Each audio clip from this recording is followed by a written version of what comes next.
Bonjour à tous. Je continue à vous partager des extraits du livre de Yves Semen sur la théologie du corps de Jean-Paul II. Le don de piété. À la lumière de l'encyclique Humanae Vitae, l'élément fondamental de la spiritualité conjugale est l'amour répandu dans le cœur des époux comme don de l'Esprit Saint, Romains 5,5. Les époux reçoivent ce don dans le sacrement en même temps qu'une particulière consécration. L'amour est uni à la chasteté conjugale qui, se manifestant dans la continence, réalise l'ordre intérieur de la vie conjugale. La chasteté, c'est vivre dans l'ordre du cœur. Cet ordre permet le développement des manifestations d'affection dans la proportion et dans la signification qui leur sont propres.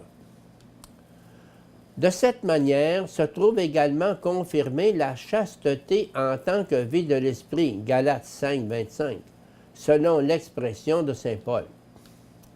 L'apôtre pensait non seulement aux énergies immanentes de l'esprit humain, mais surtout à l'influence sanctifiante de l'Esprit Saint et à ses dons particuliers. Au centre de la spiritualité conjugale, il y a donc la chasteté, non seulement comme vertu morale formée par l'amour, mais également comme vertu liée au don de l'Esprit Saint et avant tout au don du respect de ce qui vient de Dieu, donum pietatis. C'est ce don que l'auteur de l'Épître aux Éphésiens a en l'esprit quand il exhorte les époux à être soumis les uns aux autres dans la crainte du Christ, Éphésiens 5, 21. Ainsi donc, l'ordre intérieur de la vie conjugale, qui permet que les manifestations affectives se développent selon leur juste proportion et signification, est le fruit non seulement de la vertu à laquelle les époux s'exercent, mais aussi des dons de l'Esprit Saint avec lesquels ils collaborent. L'encyclique Humanae Vitae parle indirectement des dons de l'Esprit Saint auxquels les époux deviennent sensibles à la mesure de leur maturation dans la vertu. Cela correspond à la vocation de l'homme au mariage.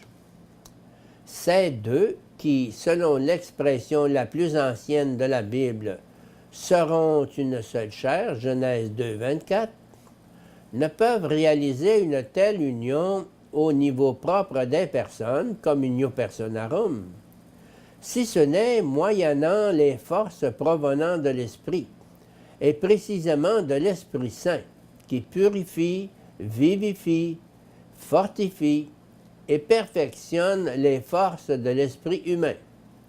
C'est l'Esprit qui donne la vie, la chair ne sert de rien. Jean 6, 63. Il en résulte que les lignes essentielles de la spiritualité conjugale sont inscrites dès l'origine dans la vérité biblique sur le mariage. Cette spiritualité est aussi, depuis l'origine, ouverte au don de l'Esprit Saint.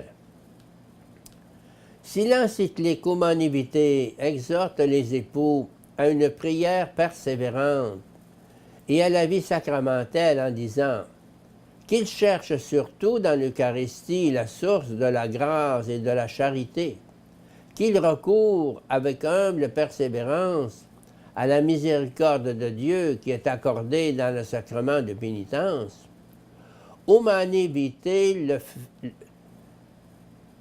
Humanae Vitae 25, elle le fait dans la mesure où l'on se souvient que c'est l'Esprit Saint qui donne la vie. 2 Corinthiens 3, 6.